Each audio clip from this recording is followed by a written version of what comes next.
व्यासपीठावरती उपस्थित असलेले सर्व मान्यवर आणि खास करून या ठिकाणी आवर्जून त्यांचा जे आपण सर्व लोकसाहित्य राजे, उपस्थित सर्व पत्रकार, माझ्या अगोदरच्या वक्त्यांनी मला बोलण्यासाठी काहीच शिल्लक बोललं नाही, कारण अतुल बाबांनी विस्तृतपणे त्यांच्या भाषणातनं संपूर्ण माहिती दिली.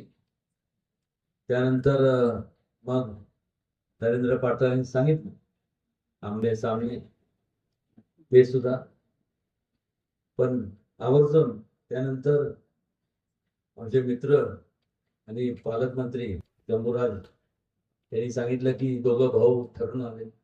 आम्ही काही ठरून आलेलो नाही, जे ठरवायचे ते तुम्ही ठरवणार आहात. उमेदवार कोणी असू दे, ठरलेलं काही नाहीये. किंबहुना आवर्जून या ठिकाणी मला सांगावंच वाटतं, खास करून आमचे मित्र नरेंद्र पाटलांना, की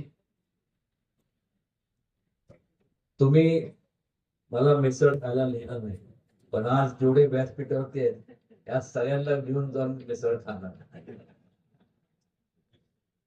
गमती जबाब सोडून दे, पण खऱ्या अर्थाने आपण विचार करणं गरजेचं आहे. म्हणजे फार पूर्वीपासून जर पाहिलं तर पश्चिम महाराष्ट्र हा पश्चिम महाराष्ट्र म्हणजे काँग्रेसचा बालेकिल्ला असं संबोधित केला जात. खरंय, त्यावेळेस पर्याय नव्हता लोकांकडं, दुसरं असे जर किरण नव्हतं.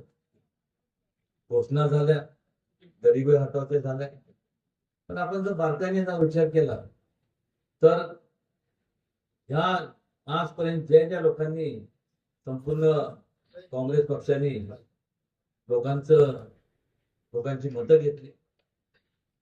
मला अजून आठवते की आदरणीय गोपीनाथ मुंडे साहेब ज्यावेळेस मुख्यमंत्री होते त्यावेळेस सर्वप्रथम त्या काळात कृष्णा खोरे विकास महामंडळाची संकल्पना मी मांडली आणि त्यांना सांगितलं की वाटेल त्या परिस्थितीत संपूर्ण आता दुष्काळी परिसर त्यांना न्याय देण्याकरता ही योजना आपण राबवली गेली पाहिजे. आणि त्यांनी तत्वता मान्यता दिली. आज संपूर्ण पश्चिम महाराष्ट्र, सातारा जिल्हा असेल, सोलापूर सरकार दुर्लक्षित जिल्हा असेल, वेगवेगळ्या जिल्ह्यात कोल्हापूर असेल, सांगली असेल, मध्यम प्रकल्प, मोठे प्रकल्प त्या ठिकाणी आपल्याला पाहायला मिळतात. एक प्रकारचं मनामध्ये इच्छाशक्ती असावी लागते आणि मोदीजींच्या मार्गदर्शनात केंद्रात अत्यंत चांगल्या प्रकारे निर्णय घेतले जात आहेत.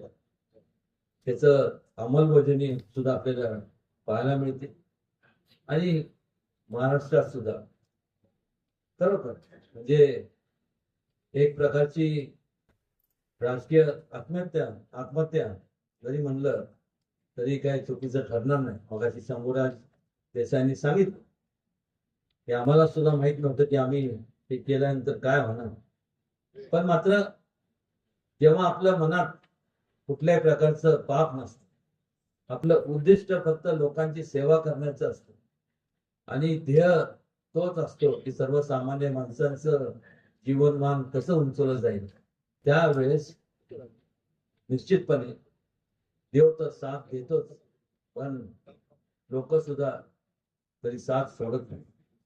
आणि चांगल्या प्रकारे या संपूर्ण महाराष्ट्रामध्ये वेगवेगळ्या जिल्ह्यातल्या वेगवेगळ्या तालुक्यांमध्ये आपण जर जाऊन पाहिलं तर मोठमोठे प्रकल्प, मोठमोठे कामं, इन्फ्रास्ट्रक्चरचे असतील, पिण्याच्या पाण्याचे असतील, महिलांच्या संदर्भातले धोरणं असतील, शेतकऱ्यांच्या संदर्भातले धोरण असेल, वंचितच्या जे लोक वंचित आजपर्यंत राहिले त्यांच्या बाबतीत असेल, जे दुर्लक्षित होते, दुर्गम भागाच्या लोकांच्या बाबतीत अनेक प्रश्न सोडवण्यात आलेले आहेत.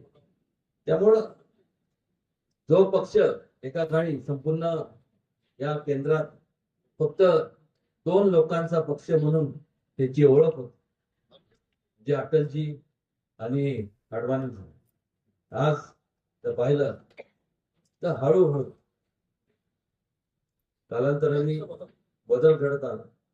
लोकांचा विश्वास त्यावेळेस लोकांचा विश्वास बसला आणि आज केवळ महाराष्ट्रात राज्यात तर देशभरात आणि संपूर्ण जगभरात सगळ्यात मोठा जर पक्ष म्हणून जर ओळख असेल तर भारतीय जनता पक्षाची ओळख आहे. आणि त्यांना साथ देणारे सर्व मित्र पक्ष, शिवसेना एकनाथ शिंदेचा पक्ष असेल, अजितदादांचा पक्ष असेल, रिपब्लिकन पक्ष असेल, आपण हे सगळे एक विचार करणं गरजेचं आहे.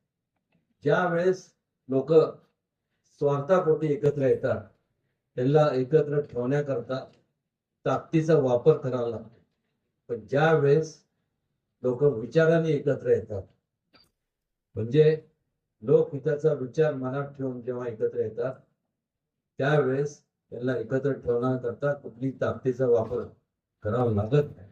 कारण की उद्दिष्ट एक असतं, ध्येय एक असतं आणि ठिकाण तिथं जायचंय, लोकांना उत्कर्षापर्यंत पोहोचायचं हे एक असल्यामुळं निश्चितपणे ही एकता, ही अखंडता कायमस्वरूपी घालावे.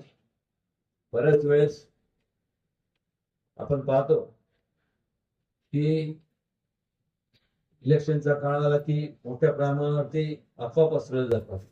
कृपया आपण अफवांना बळी पडू नका आणि प्रामाणिकपणे एवढंच सांगतो की आजपर्यंत मनापासून कधी राजकारण केलं नाही, केली तर फक्त समाजकारण केलं आणि ते सुद्धा लोकहिताचं. भविष्य काळात देखील आम्ही सर्वजण, केवळ मी माझाच उल्लेख करतो, आम्ही सर्वजण आपल्या सेवेशी कालही हजर होतो, आजही, आणि भविष्य काळात कुठे आम्ही कमी पडणार नाही. वेळ बराच झालेला त्यामुळे फार वेळ न घेता एवढंच सांगेन की आपण या ठिकाणी आला त्याबद्दल आपलं स्वागत.